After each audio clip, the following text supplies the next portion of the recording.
तो एरिया दिया हुआ है रेक्टेंगल का और लेंथ और ब्रेथ, पॉसिबल लेंथ और ब्रेथ बताने हैं। तो देखिए आंसर गिवन है,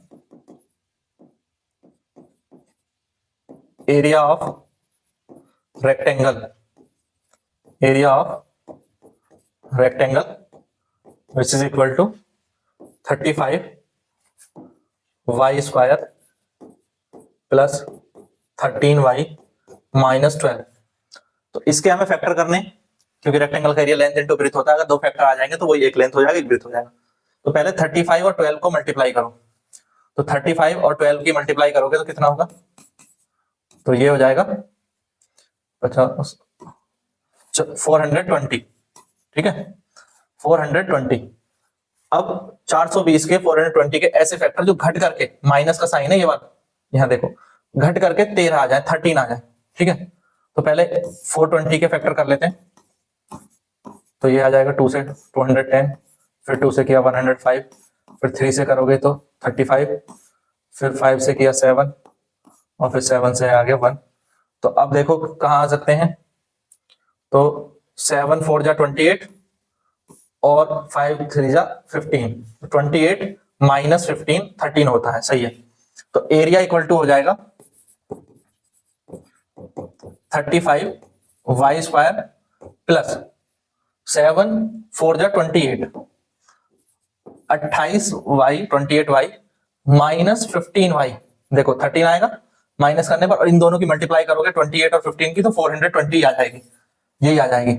इसका मतलब हमने सही जो है फैक्टर किए हैं, तो फैक्टर सही होंगे तो फिर आपका आंसर सही आएगा। अब इन दोनों में कॉमन लेंगे, तो पहले इन दोनों में कॉमन ले, तो एरिया है, इसमें कॉमन हो जाएगा 7, तो ये आ जाएगा 5y, 7y कॉमन हो गया तो 5y प्लस 4, और इन दोनों में कॉमन आ जाएगा 3 माइनस के 3, तो ये आ जाएगा 5y प्लस 4।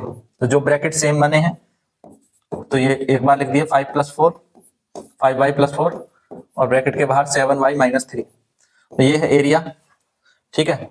तो हम जानते हैं एरिया इक्वल टू क्या होता है, एरिया ऑफ रेक्टेंगल,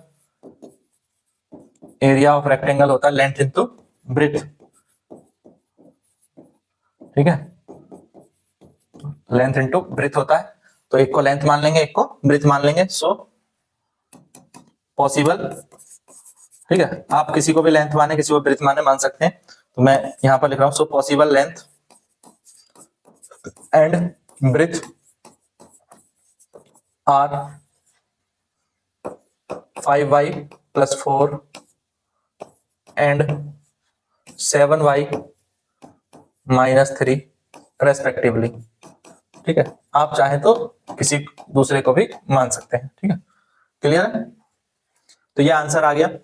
क्या किया हमने, हमें एरिया दिया हुआ था, एरिया का ये एरिया दिया हुआ है, इसके हमने फैक्टर किए हैं, ठीक है। जैसे कि हमने इस चैप्टर में और भी क्वेश्चन किए थे फैक्टराइजेशन के, तो फैक्टर किए हैं और फैक्टर करके दो फैक्टर आ गए, एक फैक्टर को लेंथ मान लिया एक फैक्टर को ब्रेथ मान लिया, और वही पॉसिबल लेंथ और ब्रेथ हो जाएंगे, ठीक है।